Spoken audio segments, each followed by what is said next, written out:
এবার রাজধানী ধানমন্ডি থেকে গ্রেপ্তার সাবেক মন্ত্রী শাহজাহান খান। যৌথ বাহিনীর অভিযানে আটকের পর নেওয়া হয় ডিবিতে।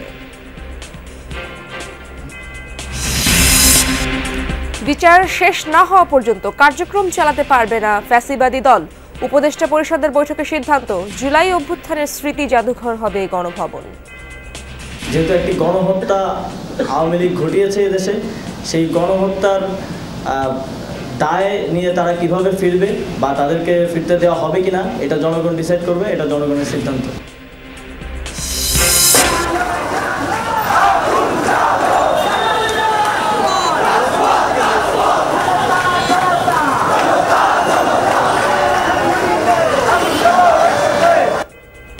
গণ অভ্যুত্থানের 1 মাস পূর্তিতে রাজধানী সহ সারা দেশের ছাত্র জনতার শহীদী মার্চ।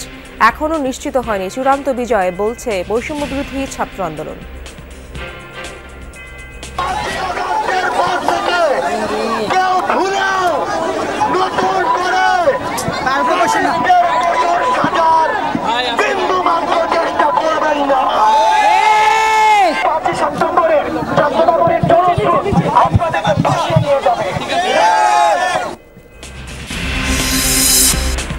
আত্মত্যাগ অর্জনের শোভাযাত্রায় জনতার ঢল, স্লোগানে স্লোগানে প্রকম্পিত আকাশ বাতাস। রাষ্ট্র সংস্কার আর গণহত্যার বিচার দাবি। এই আনন্দের মিছিলটা আমার ছেলেটা বেঁচে থাকলেও নিজে করত। আমি আমার বাবা হয়ে আমার ছেলের পক্ষ হতে আমি আনন্দের মিছিলে এসেছি। আমাদের বাচ্চাদের এইভাবে খুন করেছে। আমি চাই এই খুনি হাসিনাকে এনে 1000 বার ফাঁসি দিক। শরীরে গুলি নিয়ে হাসপাতালের বিছানায় কাতরাচ্ছেন গণ অভ্যুত্থানে আহত অনেকে। সেবার মান ভালো না হওয়ায় সুস্থ হতে দেরি হচ্ছে, অভিযোগ স্বজনদের। আশুলিয়ার জামগড়া থেকে সন্দেহভাজন 6 জন সহ 8 জনকে আটক করেছে যৌথ বাহিনী। শিল্পাঞ্চলে নাশকতার অভিযোগ। কয়লা আমদানি বন্ধ থাকায় উৎপাদন ঝুঁকিতে মাতারবাড়ি কয়লা বিদ্যুৎ কেন্দ্র। কর্মকর্তাদের অনিয়ম দুর্নীতিতে গোটা প্রকল্পের বেহাল দশা। যদি কোল সাপ্লাই চেইনটা ঠিক না থাকে তাহলে তখন হয়তো বা আমাদের শাটডাউনের দিকে যেতে হতে পারে।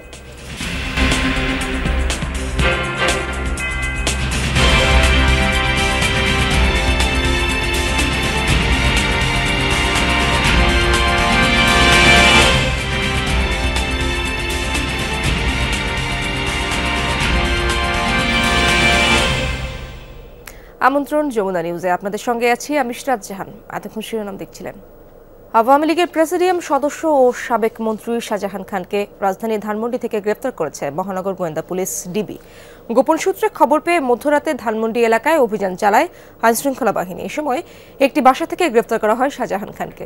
তবে কোন মামলায় তাকে গ্রেপ্তার করা হয়েছে তা নিয়ে বিস্তারিত কোনো তথ্য জানা যায়নি। শাহজাহান খান মাদারীপুর 2 আসন থেকে টানা 8ম বার সংসদ সদস্য নির্বাচিত হন। 1986 সালে প্রথমবার স্বতন্ত্র প্রার্থী হিসেবে সংসদ সদস্য হন তিনি। 2009 সাল থেকে তাকে নৌপরিবহন মন্ত্রীর দায়িত্ব দেয় আওয়ামী লীগ সরকার।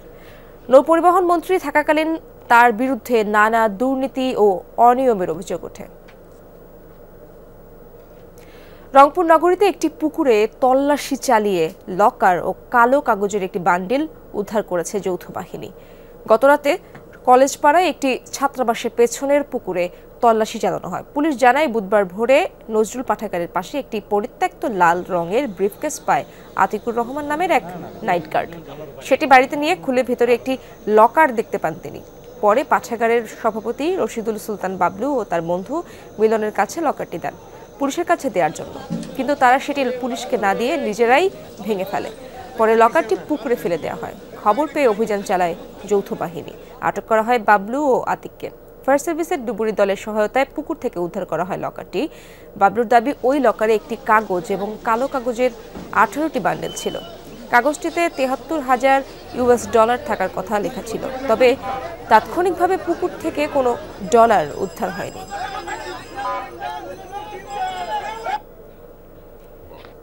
আমি আসতেছি, আসার পটের মধ্যে ওটা যখন আমি পাইছি, পাওয়ার পরে মঙ্গল বাসায় নিয়ে আসছি। বাসায় নিয়ে এসে চাচাদেরকে বলছি, চাচা এটা আমরা পুলিশেদেরকে সে হ্যান্ড ওভার করে দেবো। ভিতরে আমরা একটা পেপার পেয়েছিলাম, সেটার মধ্যে কিছু নমুনা দেওয়া ছিল, আর বান্ডিল ছিল 16 থেকে 17টা কালো রেপিংয়ের। তারপর আমার বন্ধু যে ছিল, যে ম্যাচের যে স্বত্বাধিকারী, সে বললো যে এগুলো থানায় দিলে ঝামেলা বাড়তে পারে, তো এগুলো ফেলাই দেয়। তারপরে এখানে ফেলাই দিচ্ছে। এটা উদ্ধার করছি, উদ্ধার করে পর্যালোচনা দেখা যাচ্ছে এটা একটা সাদা কাগজের কালো কাগজের বান্ডিল এবং একটা লকার। এটা আমরা তদন্তক্রমে পর্যালোচনা করে ব্যবস্থা করা হবে।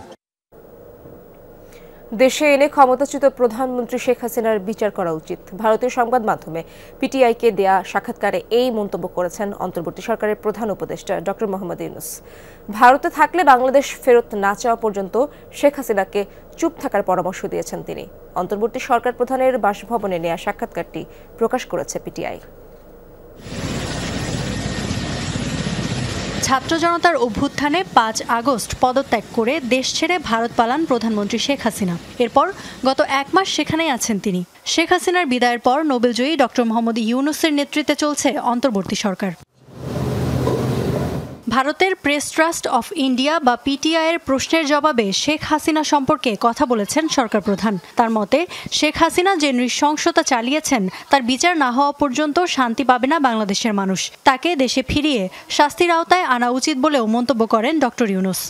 তাকে ফেরত আনতে হবে, না হলে বাংলাদেশের মানুষ শান্তিতে থাকবে না। যে ধরনের নিষ্ঠুরতা তিনি দেখিয়েছেন তাতে এখানে প্রত্যেকের সামনে তার বিচার করা উচিত।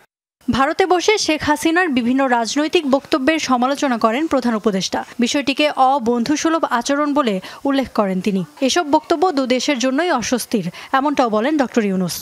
তিনি ভারতে অবস্থান করছেন, একই সময়ে আবার কথাও বলছেন, যেটি সমস্যা তৈরি করছে। তিনি চুপ থাকলে মানুষজন সব ভুলে যেত। আমরা দৃঢ়তার সঙ্গে বলছি তার চুপ থাকা উচিত। এটি আমাদের প্রতি অবন্ধুসুলভ আচরণ। তাকে সেখানে আশ্রয় দেয়া হয়েছে এবং তিনি সেখান থেকে নানা দিক নির্দেশনা দিচ্ছেন। সাক্ষাৎকারে দিল্লি ঢাকার সম্পর্ক নিয়েও কথা বলেন প্রধান উপদেষ্টা। পরামর্শ দেন পুরনো একতরফা ধারণা থেকে বেরিয়ে আসার। শুধু শেখ হাসিনার হাতে বাংলাদেশ নিরাপদ, অন্যথা আফগানিস্তান হয়ে যাবে। এদেশের সব দল ইসলামিস্ট, এমন ন্যারেটিভ থেকে বেরিয়ে আসতে হবে ভারতকে। দেশের হিন্দু সম্প্রদায়ের পরিস্থিতিকে অতিরঞ্জিত করছে ভারতের গণমাধ্যম, এমন অভিযোগ করে ডক্টর ইউনূস বলেন, দেশে যেসব হামলার ঘটনা ঘটেছে সেগুলো সাম্প্রদায়িক নয়, বরং রাজনৈতিক। ইফাতারা খন্দকার, যমুনা নিউজ। গণভবনকে গণ অভ্যুত্থান স্মৃতি জাদুঘর করার সিদ্ধান্ত নিয়েছে সরকার। বৃহস্পতিবার বিকেলে উপদেষ্টা পরিষদের বৈঠকে এই সিদ্ধান্ত গ্রহণ করা হয়। পরে বৈঠকের বিস্তারিত গণমাধ্যমের কাছে তুলে ধরেন উপদেষ্টা আসিফ মাহমুদ। বলেন, বিচার প্রক্রিয়া শেষ হবার আগে ফ্যাসিবাদী দল হিসেবে আওয়ামী লীগের কার্যক্রম চালানোর সুযোগ নেই।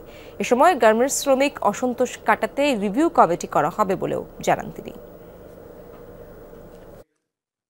বিকেলে প্রধান উপদেষ্টার কার্যালয়ে অনুষ্ঠিত হয় উপদেষ্টা পরিষদের বৈঠক। ছাত্র জনতার গণ অভ্যুত্থানের 1 মাস পূর্তিতে অনুষ্ঠিত বৈঠকে উঠে আসে অভ্যুত্থান প্রসঙ্গ।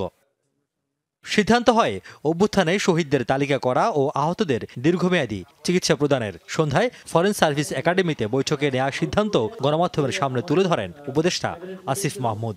যে জুলাই গণ অভ্যুত্থান, সেখানে আমাদের অনেক শহীদ হয়েছে এবং সেই শহীদদের তালিকা করা হচ্ছে।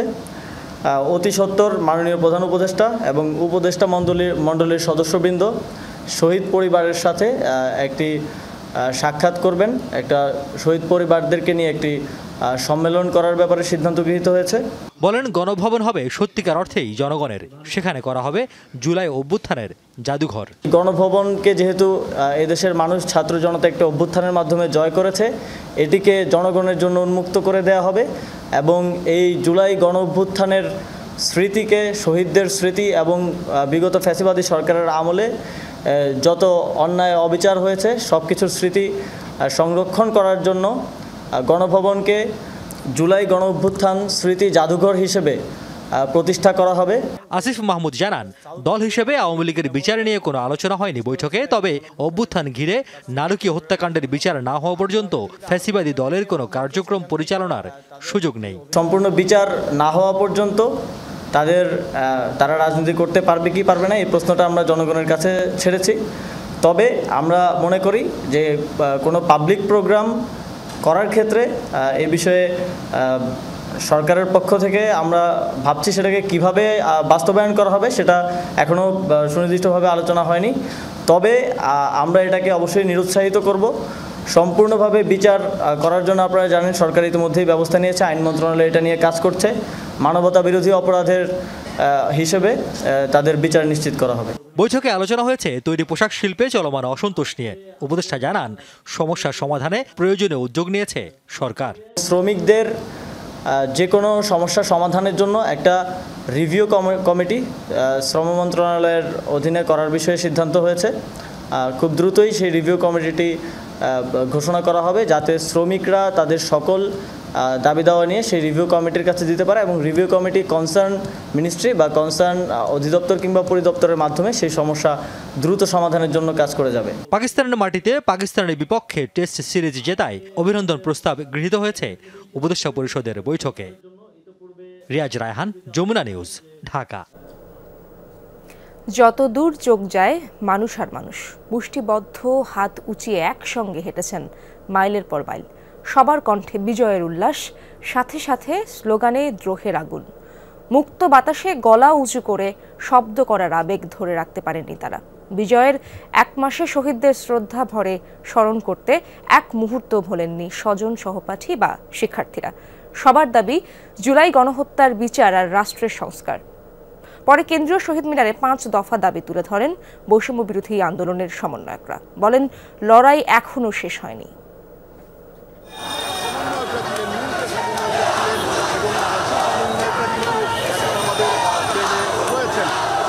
কয়েকদিনের রক্তঝরা দিন সফলতার মুখ দেখে 5 আগস্ট, শেখ হাসিনা সরকারের পতনের মধ্য দিয়ে। সেদিনের ছাত্র জনতার বিজয়ে উৎসবে মেতে উঠেছিল পুরো বাংলাদেশ। কিন্তু তার আগেই হাজার হাজার মানুষ আহত হয়, সরকারি বাহিনীর গুলিতে নিহত হন শত শত ছাত্র জনতা। সেই বীর শহীদদের শ্রদ্ধা জানাতে বিজয়ের 1 মাসে আয়োজন করা হয় শহীদি মার্চ।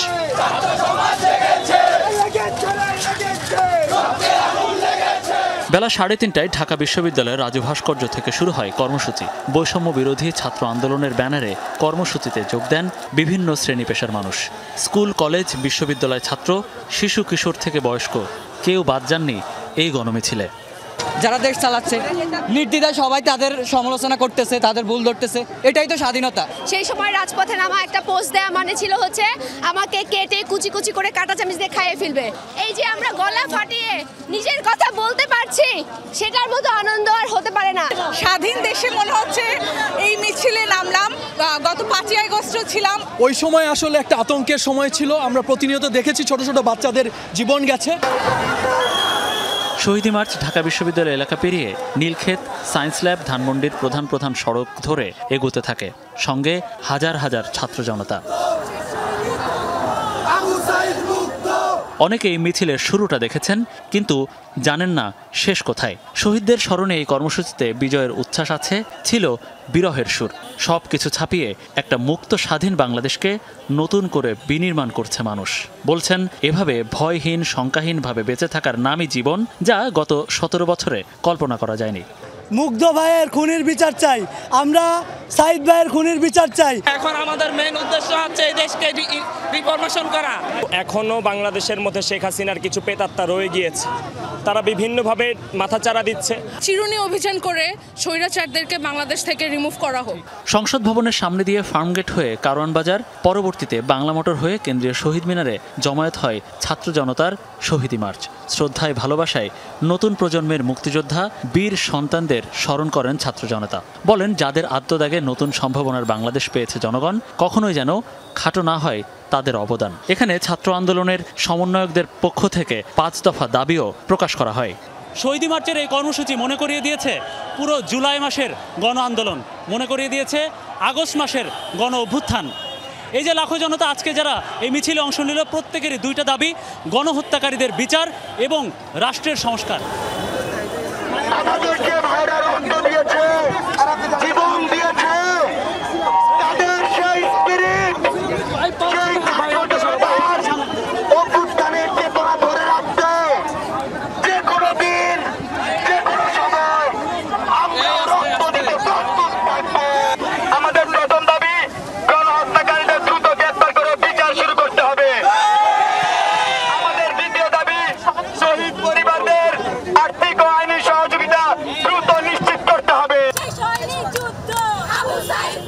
নগরের নানা পথ ঘুরে যখন কেন্দ্রীয় শহীদ মিনারে হাজির হয় শহীদি মার্চ, তখনও হাজার হাজার মানুষ প্রাণের উন্মাদনা, নতুন করে বাঁচার আশায়, সদ্য মুক্তির নেশায় দিশেহারা সবাই, ভাবনা জুড়ে নতুন বাংলাদেশ গড়ার প্রত্যয়। মনিরুল ইসলাম, যমুনা নিউজ, ঢাকা। 5 আগস্ট ছাত্র জনতার গণঅভ্যুত্থানের 1 মাস পূর্তিতে বৈষম্য বিরোধী ছাত্র আন্দোলনের ডাকে আবারও রাজপথে লাখো জনতা। আন্দোলনে আত্মাহুতি দেয়া শহীদদের স্মরণে আয়োজিত হয় শহীদি মার্চ। শুধু ছাত্র নয়, বিশাল এই মিছিলে যোগ দেয় সাধারণ মানুষও। নানা দাবি নিয়ে মিছিলে শামিল হন শহীদ ও আহতদের পরিবার। সবার চাওয়া নতুন বাংলাদেশের দূর হোক সকল বৈষম্য। শোক ছাপিয়ে এই পদযাত্রা অর্জনের, অর্জন ছাপিয়ে প্রতিজ্ঞার, প্রত্যয়ের। ঢাকার রাজপথে লাখো ছাত্র জনতার ঢল, যার শুরু আছে নেই শেষ। কে ছিলেন না এই মিছিলে? ছাত্র, শিক্ষক, অভিভাবক, সাধারণ মানুষ কে নেই? যোগ দিয়েছেন আন্দোলনে প্রাণ হারানো শিক্ষার্থীদের পরিবার। আমার এখনো মনে হয় সেই আবু সাইদ, মুগ্ধ, এদেরকে আমার মনে হয় না আমি কখনো ভুলতে পারবো। এই শহীদ ভাইয়েরা বোনেরা মারা গেছেন, প্রাণ দিয়েছে, তাদের খুনিদের তাড়াতাড়ি করে ধরা হোক এবং অতি দ্রুত আইনের আওতায় এনে তাদেরকে দৃষ্টান্তমূলক শাস্তি দেওয়া হোক। আমার শহীদদের বাইরে যতদিন না পর্যন্ত বিচার হয় ততদিন পর্যন্ত এসবের কাপড় পরে আমরা রাস্তায় থাকবো। মিছিলের মাঝেই যেন চলছিল রক্তাক্ত জুলাইয়ের স্মৃতির কাফেলা। সন্তানের শেষ চিঠি নিয়ে হাজির হয়েছিলেন শহীদ আনাসের বাবা। আহতদের স্বজনরাও এসেছিলেন শহীদদের স্মরণে। এই আনন্দের মিছিলটা আমার ছেলেটা বেঁচে থাকলেও নিজে করত। আমি আমার ও বাবা হয়ে আমার ছেলের পক্ষ হতে আমি এই আনন্দের মিছিলে এসেছি। এই চিঠিটা গত 5ই আগস্ট সকালবেলা মাকে লিখে চলে গিয়েছিল ও আন্দোলনে, আর গত 5ই আগস্ট ওকে গুলি করে মেরেছে চাঙ্গারপুল মোড়ে। যে আমাদের ভাইদের শহীদ করেছে এগুলার বিচার করব আমরা ইনশাল্লাহ। আমি সিসি ক্যামেরা কাজ করি, কিন্তু এখন আমি পঙ্গু, আমার সংসার চালাতে পারতেছি না। তো আমি নতুন সরকারের প্রতি আমার আহ্বান, রিকোয়েস্ট থাকবে, আমরা যারা আহত হয়েছি তারা যেন ডাল ভাত খেয়ে অন্তত ঢাকা শহরে বসবাস করতে পারি। যারা আহত অবস্থা আছে তাদের সুচিকিৎসা এবং স্বাভাবিক জীবনে ফিরিয়ে আনার জন্য যেন সর্বোচ্চ সুবিধা দেওয়া হয় তাদের। টিএসসি থেকে যে মিছিলের শুরু, সেই কাফেলা পায়ে হেঁটে পাড়ি দিয়েছে প্রায় 12 কিলোমিটার পথ। কিন্তু কোনো ক্লান্তি নেই, কারণ সবার জানা নতুন বাংলাদেশ গঠনে পাড়ি দিতে হবে দীর্ঘ পথ। বাংলার লাল সবুজ পতাকা হাতে এসেছিল নতুন প্রজন্ম। নানা ব্যানার, পোস্টারের লেখা ছিল তাদের ট্রমা ও স্বপ্নের গল্প। সেই নবজাগরণের ক্ষণে গাজায় ইসরায়েলের গণহত্যার কথাও স্মরণে ছিল কারো কারো। তাই দেখা গেছে ফিলিস্তিনের পতাকাও। শহীদি মার্চ যখন শহর প্রদক্ষিণ করছে, তখন কেন্দ্রীয় শহীদ মিনারে অপেক্ষা করছিল হতাহতদের স্বজনরা, যাদের ডাকে ঘর ছেড়েছিল প্রিয় স্বজন। সেই তরুণ তুর্কিদের বরণ করে নেন তারা। আমি চাচ্ছি যে এটা একটা সুষ্ঠু তদন্ত হোক এবং বিচার হোক। আমার ছেলের কেন নিষ্প্রাপ এইভাবে চলে গেল। সবার প্রত্যাশা, আগামীর বাংলাদেশে থাকবে না কোনো বৈষম্য, ভেদাভেদ, যেখানে আর কখনোই মাথা চাড়া দিতে পারবে না স্বৈরাচার। গড়ে উঠবে 18 কোটি মানুষের স্বপ্নের বাংলাদেশ। শওকত মঞ্জুর শান্ত, যমুনা নিউজ, ঢাকা।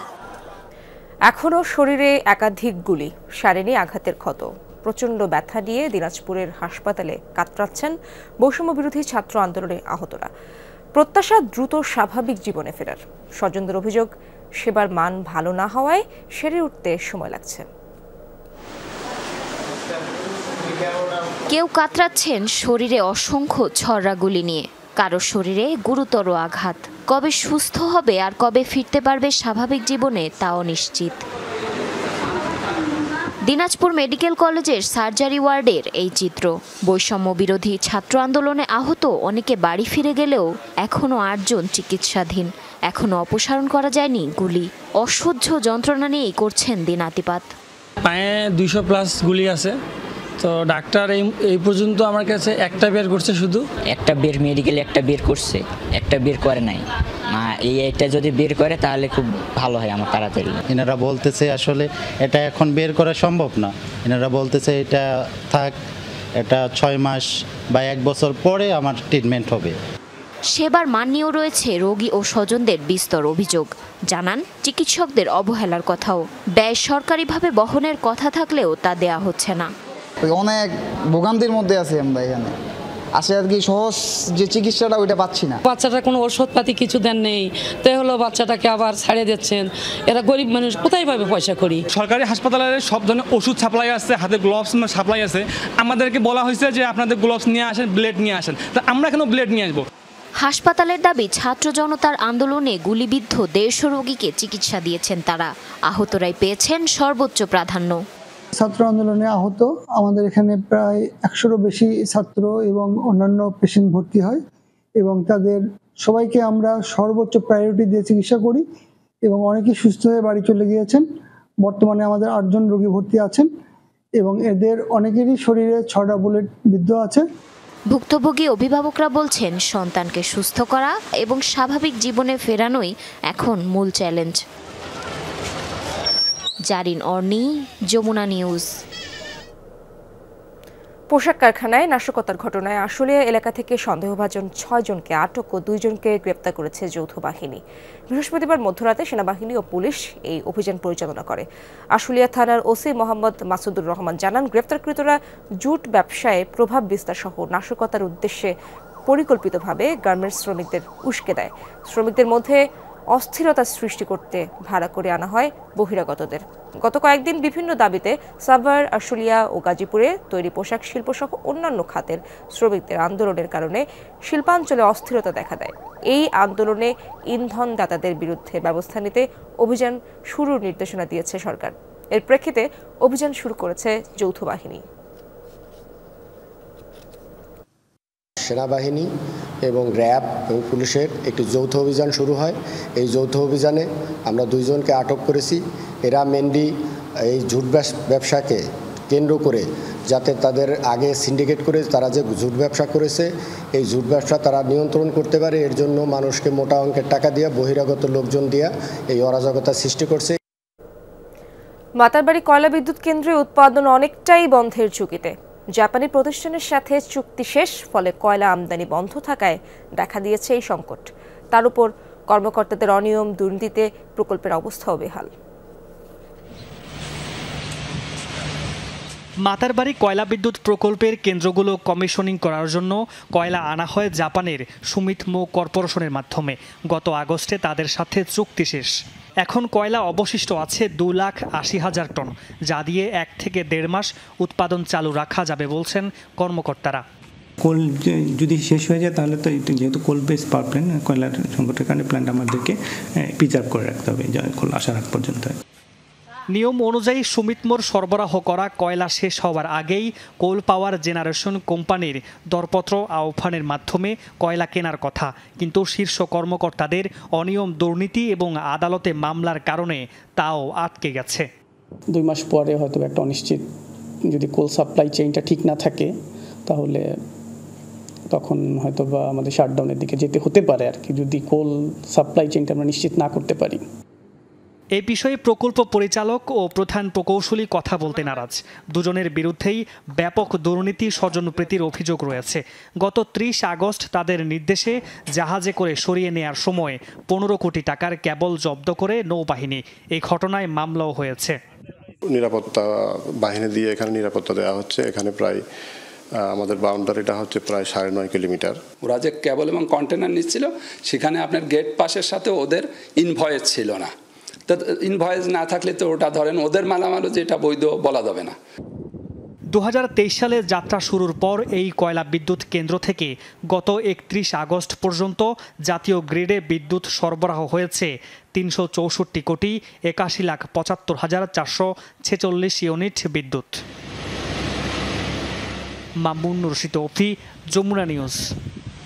বসুন্ধরা গ্রুপের কর্ণধার আহমেদ আকবর সোবহান ও তার ছেলে সায়েম সোবহান আনভির সহ স্বার্থ সংশ্লিষ্ট ব্যক্তিদের বিরুদ্ধে মানি লন্ডারিং এর অভিযোগ অনুসন্ধানের সিদ্ধান্ত নিয়েছে সিআইডি। সংশ্লিষ্ট সূত্র জানায়, বসুন্ধরা আবাসিক প্রকল্পের প্রস্তাবিত জমির কিছু অংশে অনুমোদন রয়েছে রাজুকের, কিন্তু ক্ষমতা ও অর্থের বলে বেশিরভাগই জনসাধারণের ও সরকারি সম্পত্তি ভরাট করে প্রকল্প বাস্তবায়ন করা হয়েছে। এর মধ্যে অধিকাংশ প্রকল্পে নেই রাজুকের অনুমোদন। বসুন্ধরা রিভারভিউ এর ক্ষেত্রেও রাজুকের অনুমোদন ছাড়াই অবৈধভাবে জায়গা দখল ও ভরাটের কাজ করে যাচ্ছিল। জনসাধারণ সহ সমাজের বিত্তবান ব্যক্তিদের শত শত কোটি টাকা হাতিয়ে নেয়ার অভিযোগ রয়েছে তাদের বিরুদ্ধে। সংশ্লিষ্ট সূত্র থেকে আরও জানা যায়, বসুন্ধরা অয়েল অ্যান্ড গ্যাস প্রতিষ্ঠানটি ট্রেড বেসড মানি লন্ডারিংয়ের আশ্রয় নিয়ে বিদেশ থেকে আনুমানিক ২,০০০ কোটি টাকার বিটুমিন আমদানি করেছে এবং পরবর্তীতে উক্ত আমদানি করা বিটুমিন একটি শক্তিশালী সিন্ডিকেটের নিয়ন্ত্রণে ইচ্ছামতো দাম নিয়ন্ত্রণ করেছে।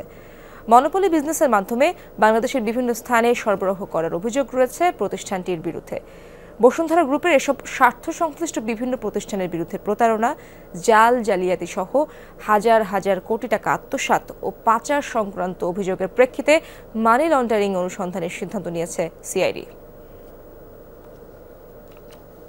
২০১৮ সালে প্রথমবারের মতো বরিশাল ২ আসন থেকে সংসদ সদস্য নির্বাচিত হন ছাত্রলীগের সাবেক সভাপতি শাহে আলম তালুকদার। স্থানীয়দের অভিযোগ, এরপরই জমি দখল, টেন্ডারবাজি, নিয়োগ বাণিজ্য করে গড়ে তোলেন সম্পদের পাহাড়।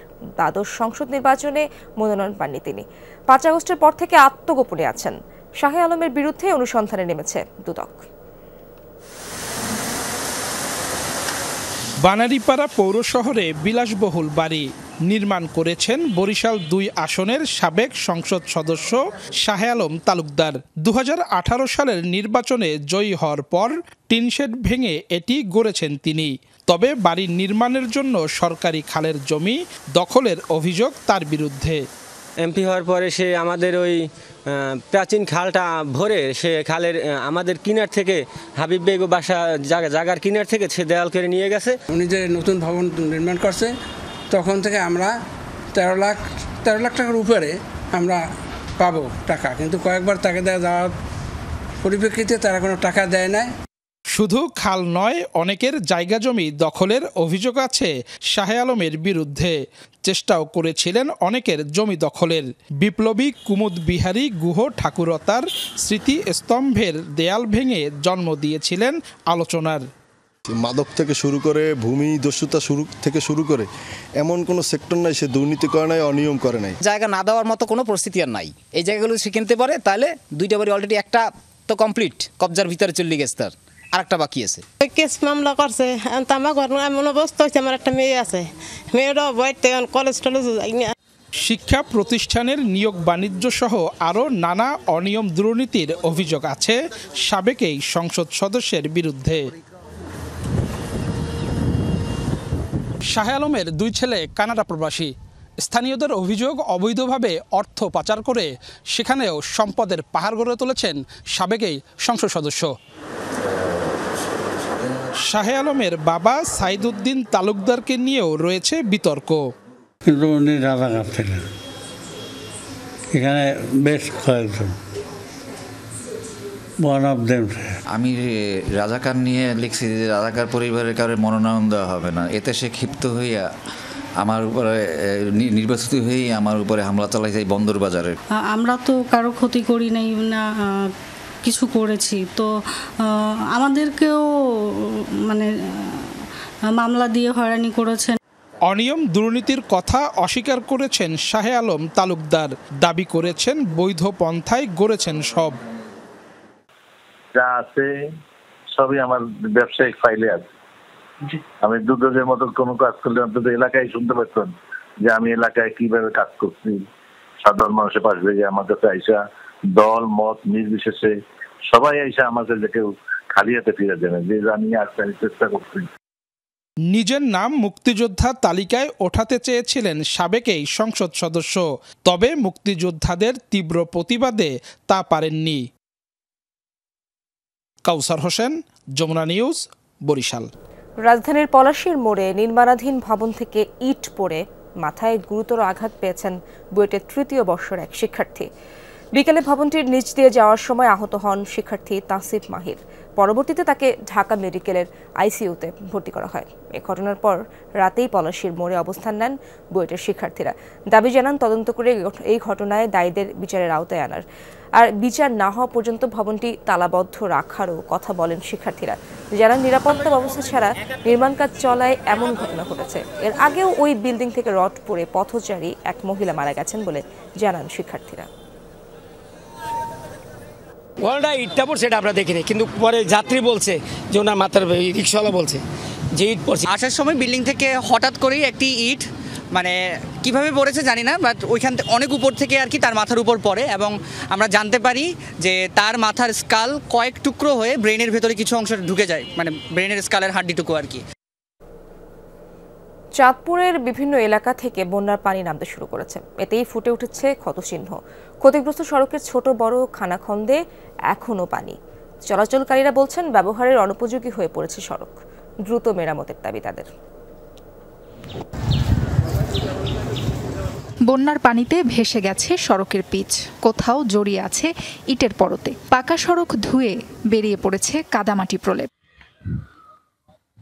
এবারের বন্যায় প্লাবিত হয় চাঁদপুরের ৬ উপজেলা। নিচু এলাকার ঘরবাড়ি, ফসলি জমি, মাছের ঘের সহ তলিয়ে যায় সড়ক। সবচেয়ে ক্ষতিগ্রস্ত ফরিদগঞ্জ, হাজীগঞ্জ, শাহরাস্তি ও হাইমচর উপজেলা। স্থানীয়রা বলছেন সড়কগুলো আগে থেকেই নাজুক ছিল, এতদিন ধরে পানিতে তলিয়ে থাকায় তীব্র হয়েছে ক্ষত। আগে তেমন ভাঙা ছিল না, এটাই রিসেন্টলি বন্যার পানিতে গাড়ি আসা যাওয়াতে আমার মনে হয় ভাঙা, তবে আগেও তো ভাঙা ছিল। পুরো রাস্তায় আপনার ভরা ছিল, এখন তো পানি একটু কমছে, অবস্থা খুবই বেয়াল অবস্থা। ঠিক আছে, ভোগান্তি বেড়েছে চলাচলকারীদের, বলছেন ব্যবহারের অনুপযোগী হয়ে পড়েছে বেশিরভাগ সড়ক। আগেও কিছু চলাইছে যা নাকি বন্যায় বেশি ক্ষতিগ্রস্ত। আগে রাস্তা ঠিক ছিল, ওই বৃষ্টির কারণে দেখা গেছে এগুলো আপনার ভাঙ্গা সাইড হয়ে পড়ে গেছে। ক্ষয়ক্ষতি পরিমাপ করে অগ্রাধিকার ভিত্তিতে সড়ক সংস্কার কাজ শুরুর আশ্বাস প্রশাসনের। 196টার মতো রাস্তা আমরা মোটামুটি ক্ষতিগ্রস্ত হয়েছে এবং এর মধ্যে যেগুলি বেশি ক্ষতিগ্রস্ত হয়েছে, ডিসকানেক্ট হয়ে গিয়েছে, সেগুলি আমরা আমাদের জেলা থেকে মোবাইল মেইনটেন্যান্সের মাধ্যমে সেগুলি আমরা সচল রাখছি। এলজিইডির তথ্য মতে এবারের বন্যায় জেলার 216 কিলোমিটার সড়ক ক্ষতিগ্রস্ত হয়েছে। অর্ধশত ব্রিজ, কালভার্টের অ্যাপ্রোচ সড়ক ধুয়ে গেছে। সাবরিনা লিজা, যমুনা নিউজ। দর্শক, ফেনীর বন্যা পরিস্থিতির খবর জানবো, আমার সহকর্মী আরিফুর রহমান সেখানে রয়েছেন। আরিফ, সদরের সব এলাকা থেকে কি পানি নেমেছে এবং এই ব্যাপারে বিস্তারিত জানাবেন আমাদের, সেখানকার অবস্থা সম্পর্কে জানাবেন।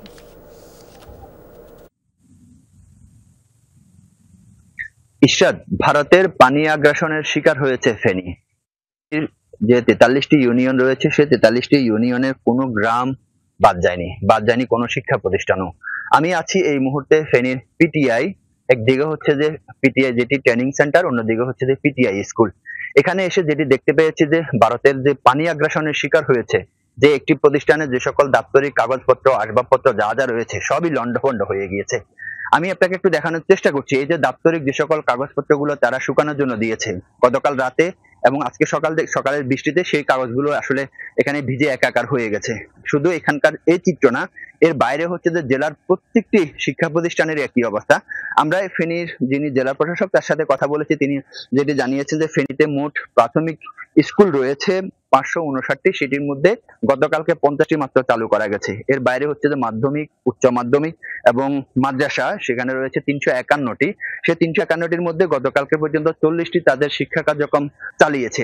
এর বাইরে হচ্ছে যে আরো যে সকল অন্যান্য যে সকল দপ্তর যেগুলো রয়েছে, বিশেষ করে হচ্ছে যে মৎস্য, কৃষি এবং কি গণপূর্ত, সকল যে সেক্টর, প্রত্যেকটা সেক্টরে কিন্তু হাজার কোটি টাকা ক্ষতি হয়েছে বলে আমরা বিভিন্ন সূত্রে জানতে পেরেছি। এবং কি প্রত্যেকটা স্ব দপ্তরগুলো তাদের হচ্ছে যে মন্ত্রণালয়, সেই সকল তাদের ক্ষতিপূরণগুলো তারা সেখানে ক্ষতিগুলো তারা উল্লেখ করছে। এর বাইরে হচ্ছে যে ফেনীর এখন এই মুহূর্তে আমরা যেটিকে খবর পেয়েছি সেটি হচ্ছে যে দাগনভূঞার এখনো কিছু এলাকায় পানি রয়েছে। সর্বশেষ আমাদেরকে জেলা প্রশাসন থেকে যে তথ্য দিয়েছে সেটি হচ্ছে যে এই বন্যায় গতকালকে পর্যন্ত 29 জন মারা গিয়েছে। ইসরাত, আরিফ, ধন্যবাদ আপনাকে। জীবনের ঝুঁকি নিয়ে এক এক করে উদ্ধার করেছেন বন্যার্তদের। গলার সমান পানিতে কখনো শিশু উদ্ধার, আবার কখনো তীব্র স্রোতের পানিতে বৃদ্ধ মানুষ কিংবা অন্তঃসত্ত্বা নারীকে উদ্ধার। বাংলাদেশ সেনাবাহিনীর তরুণ কর্মকর্তা বায়েজিদ বোস্তামির এমন কর্মযজ্ঞে শুধু কুমিল্লার বুড়িচং এলাকায় উদ্ধার হয়েছে 350-র বেশি মানুষ। অকুতভয় এই তরুণ সেনা সদস্য যমুনা টেলিভিশনকে জানিয়েছেন, দেশ ও মানুষের পক্ষে পেশাগত দায়িত্ব পালনে অবিচল থাকবেন সবসময়। সাম্প্রতিক বন্যায় প্লাবিত হয় ফেনী, নোয়াখালী, কুমিল্লা সহ প্রায় 12টি জেলা। দুর্গত এলাকার মানুষদের উদ্ধারে প্রতিকূল পরিস্থিতিতে দক্ষতা ও সাহসিকতার সাথে কাজ করে বাংলাদেশ সেনাবাহিনী। জীবন বাজি রেখে সেই কর্মযজ্ঞে সামিল হওয়া সেনা সদস্যদের মধ্যে প্রথম সারিতেই আছেন সদ্য কমিশন লাভ করে কুমিল্লার সেনানিবাসে যুক্ত হওয়া লেফটেন্যান্ট বায়েজিদ বোস্তামি। কখনো কাঁধে করে বন্যাপীড়িত শিশুকে উদ্ধার, আবার কখনো কোলে করে বৃদ্ধা মাকে নিরাপদ স্থানে নিয়ে যাওয়া। তীব্র পানির স্রোত কিংবা তলিয়ে যাওয়া ভূখণ্ড থেকে উদ্ধার করেছেন অসুস্থ ব্যক্তি কিংবা অন্তঃসত্ত্বা মাকেও। বায়েজিদের এমন সাহসিকতা তাক লাগিয়েছে সবাইকে। প্রথম দিন যখন রেস্কিউ অপারেশনে যায় 22শে আগস্ট, তখন খুব কাছ থেকে মানুষের বাঁচা আর্তনাদটা দেখেছি। আর ওই সময়টাতে পরিস্থিতিটা অনেক ভয়াবহ ছিল। সেই পরিস্থিতির মধ্যে থেকে আমি আমার টিমকে সাথে করে নিয়ে এত শত শত মানুষকে রেস্কিউ করে সেফ জোনে নিয়ে আসতে পেরেছি এবং মানুষের মুখে হাসি ফোটাতে পেরেছি। বন্যা দুর্গত এলাকার 350-র বেশি মানুষকে উদ্ধার করেছেন এই নবীন সেনা কর্মকর্তা। সেই বায়েজিদ বোস্তামি কথা বলেছেন যমুনা টেলিভিশনের সাথে, জানিয়েছেন জীবনটাকে হাতে রেখে এত মানুষের বিপন্ন জীবন বাঁচানোর সূক্ষ্ম অনুভূতির কথা। মানুষের জন্য কাজ করা সেটা সেনাবাহিনীর সদস্য হিসেবে আমি আমার নৈতিক দায়িত্ব বলে মনে করি, তার বাইরে কোনো কিছুই না। এবং জীবনের ঝুঁকি সব জায়গাতে আছে, আর ঝুঁকির কথা চিন্তা করে সেনাবাহিনীতে যোগদান করা। ছোট্ট ক্যারিয়ারে যুক্ত হয়েছে বেশ কিছু অভিজ্ঞতার পালক। তার মধ্যে সাঁতারের উচ্চতর প্রশিক্ষণ, ফ্রগম্যান কোর্স পেশাগত দায়িত্ব পালনের পথটা সহজ করেছে। সেনাবাহিনীতে যুক্ত হওয়া ও মানুষের জন্য নিবেদিত প্রাণে কাজ করে যাওয়ার প্রেরণা প্রয়াত বাবার কাছ থেকে পেয়েছেন বলেই জানালেন তিনি। প্রশিক্ষণ চলাকালীন অবস্থায় বাবা মারা যান, তো সদ্য নবীন অফিসার হিসেবে কমিশনের পরপর এই স্কোপটা আমি পেয়েছি এবং বাবার স্বপ্নটাকে আঁকড়ে ধরেই আমি আমার কার্যক্রম অব্যাহত রেখেছি। আর সর্বদাই বাবার অনুপ্রেরণাটাই হচ্ছে আমাকে শক্তি জুগিয়েছে কাজ করার ক্ষেত্রে। তবে পেশাগত ক্যারিয়ার স্বল্প হলেও সহমর্মিতা ও মানবতাবোধে অর্জিত মানুষের ভালোবাসা দীর্ঘ এই তরুণ সেনা কর্মকর্তার। আহমেদ রেজা, যমুনা নিউজ, কুমিল্লা। জর্জিয়ায় বন্দুক হামলার ঘটনায় আটক 14 বছরের কিশোরের নাম পরিচয় প্রকাশ করেছে কর্তৃপক্ষ। কল্ট গ্রে নামের ওই কিশোর 1 বছর আগেই অনলাইনে এ ধরনের হামলার হুমকি দিয়েছিল সামনে এসেছে এমন তথ্য। বৃহস্পতিবার এ তথ্য জানিয়েছেন তদন্ত কর্মকর্তা। কল্ট গ্রে একজন টিনেজার হলেও তাকে প্রাপ্তবয়স্ক হিসেবে বিচারের আওতায় আনা হবে বলে জানিয়েছেন তিনি। এদিকে বন্দুক হামলার ঘটনায় আটক করা হয়েছে কল্টের বাবাকেও। ছেলের কাছে প্রাণঘাতী অস্ত্র আছে জেনেও তিনি কোনো পদক্ষেপ নেননি। তাই শিশুদের প্রতি নিষ্ঠুরতা, দ্বিতীয় ডিগ্রি হত্যাকাণ্ড সহ প্রায় 8টি অভিযোগে আটক করা হয়েছে তাকে। বুধবার স্থানীয় সময় সকালে জর্জিয়ার একটি স্কুলে ঘটে এই বন্দুক হামলা, যাতে নিহত হন 2 শিক্ষক সহ কমপক্ষে 4 জন, গুরুতর আহত আরও 9 জন। আদালতে কর ফাঁকির অভিযোগ স্বীকার করে নিলেন মার্কিন প্রেসিডেন্ট জো বাইডেনের ছেলে হান্টার বাইডেন। বৃহস্পতিবার লস অ্যাঞ্জেলেসের ফেডারেল আদালতে হান্টারের বিরুদ্ধে বিচারিক কার্যক্রম শুরুর ঠিক আগ মুহূর্তে দায় স্বীকার করেন তিনি। এ সময় বিচারক মার্ক স্কার্সি তাকে সতর্ক করেন কারাদণ্ড হতে পারে সর্বোচ্চ 17 বছর, জরিমানা দিতে হতে পারে $4,50,000। এর আগে গেল জুনে 3টি আলাদা অস্ত্র মামলায় দোষী সাব্যস্ত হন হান্টার বাইডেন। এসব মামলায় 25 বছর পর্যন্ত কারাদণ্ড হতে পারে তার। যে কোনো অপরাধীকে ক্ষমা করার নির্বাহী ক্ষমতা প্রেসিডেন্ট হিসেবে জো বাইডেনের রয়েছে, তবে ছেলেকে বাঁচাতে সে ক্ষমতা প্রয়োগ করবেন না, আগেই জানিয়েছেন তিনি। হান্টারের বিরুদ্ধে অভিযোগ 2016 ও 2019 সালের মধ্যে ইচ্ছাকৃতভাবে $1,40,00,000 আয়কর দেননি তিনি। এতদিন অস্বীকার করলেও মূলত কারাদণ্ড এড়াতেই এখন সব দায় স্বীকার করে নিলেন হান্টার। সংঘাতের 335তম দিনে আরও একটি বিভীষিকাময় দিন কাটল গাজার বাসিন্দাদের। উপত্যকা জুড়ে বিভিন্ন স্থানে ভয়াবহ আগ্রাসন চালাচ্ছে ইসরায়েলি বহর। গাজা সিটির সাবরা এলাকায় ভয়াবহ হামলা চালিয়েছে ইসরায়েলি বাহিনী, প্রাণ গেছে কমপক্ষে 5 জনের। বোমা হামলা হয়েছে জয়তুন শহরেও, সেখানেও প্রাণহানি কমপক্ষে 6, গুরুতর আহত হয়েছেন আরও অন্তত 5 জন। শুক্রবার বার্তা সংস্থা ওয়াফা জানিয়েছে এসব তথ্য। হতাহতের সংখ্যা আরও বাড়তে পারে বলে শঙ্কা কর্তৃপক্ষের। রাফাতেও তাণ্ডব চালিয়েছে নেতানিয়াহুর বাহিনী, ধ্বংস করেছে একাধিক ভবন, সেখানেও ধ্বংসস্তূপ থেকে উদ্ধার করা হয়েছে কমপক্ষে 6 জনের মরদেহ। বর্বরতা চলমান সেন্ট্রাল গাজাতেও, প্রাণ গেছে মাগাজি নুসাইরাত শরণার্থী শিবিরের বেশ কয়েকজন বাসিন্দার।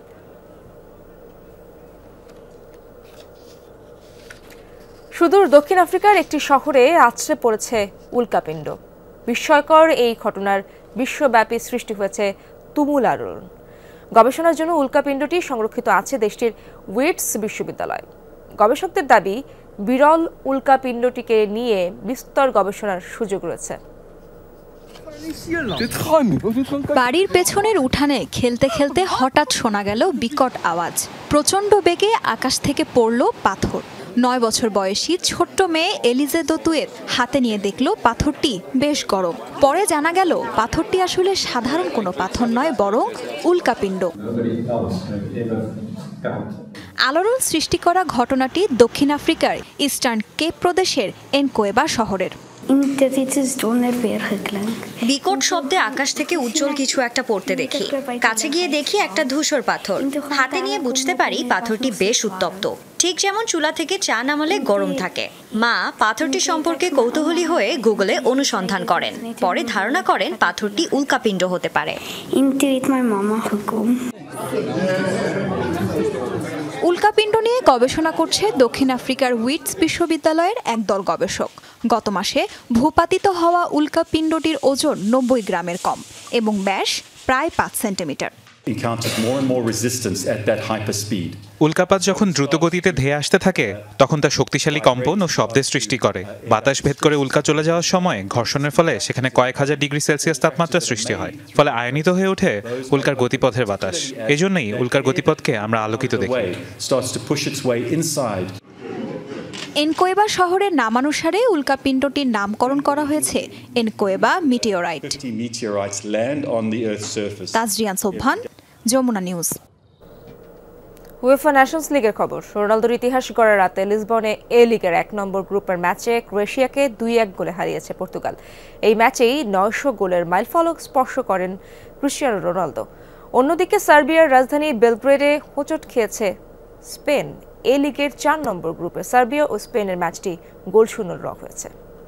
দর্শক, এই ছিল যমুনা নিউজে। এতক্ষণ সাথে থাকার জন্য ধন্যবাদ সবাইকে।